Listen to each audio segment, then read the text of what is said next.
ఆంగ్ల భాష English language అయితే నేర్చుకుందాం. తెలుగు ద్వారా తెలుగు నుంచి ఇంగ్లీష్ అయితే నేర్చుకుందాం. ఎంతోమంది ఇంగ్లీష్ రాక తెలుగు వచ్చి ఇబ్బంది పడతా ఉంటారు. ఈ కాలంలో ఇంగ్లీష్ అనేది చాలా అవసరం అవుతూ ఉంటుంది. అటువంటి వాళ్ళ కోసం ఈ వీడియో చాలా అద్భుతంగా పనిచేస్తుందనమాట. అంతేకాకుండా ఇంకా ఇంగ్లీష్ గురించి ఇక్కడి నుంచి అంతా ఇంగ్లీష్ మొత్తం చెప్తాను అనమాట. మొత్తం నేర్పిస్తాను. ఇప్పుడైతే ఈ ఇంగ్లీష్ అక్షరాలు అయితే చూద్దాం. మొత్తం ఇంగ్లీష్ లెటర్స్ అక్షరములు ఏంటంటే 26 ఉంటాయి. అవి ఏంటంటే చూపిస్తాను, ఇదిగోండి.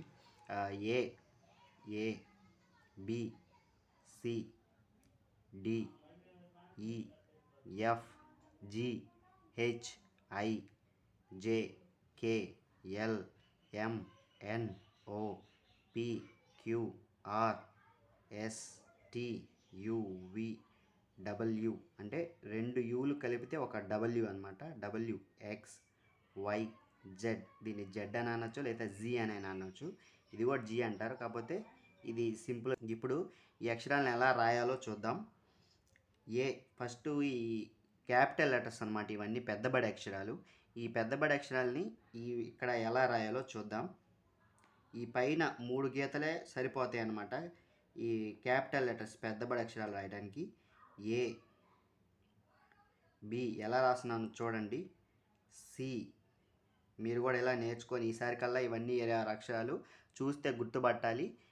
మరియు ఇంకేందంటే ఇవన్నీ 26 అక్షరాలు మీకు కంఠోపాఠం అయిపోవాలి నెక్స్ట్ వీడియోకి వచ్చేసరికి, సరేనా? C, D, E, F.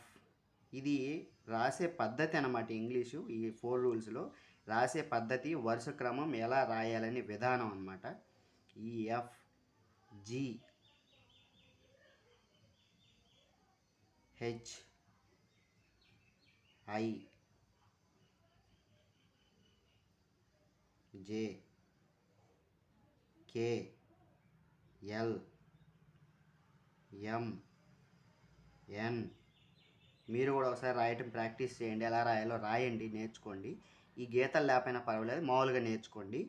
ఎన్, O, P, Q, R, S, T. ఈ మధ్యలో వంపు అనేది మధ్యలో ఆయనకి ఆనాలి. T, U, V, W. ఇదిగోండి, ఇక్కడి నుంచి ఈ నిలువు గీతలు అయితే స్టార్ట్ చేయాలి మధ్య లైన్ల నుంచి. డబ్ల్యూ, ఎక్స్, వై, జెడ్ లేదా జి. ఇదనమాట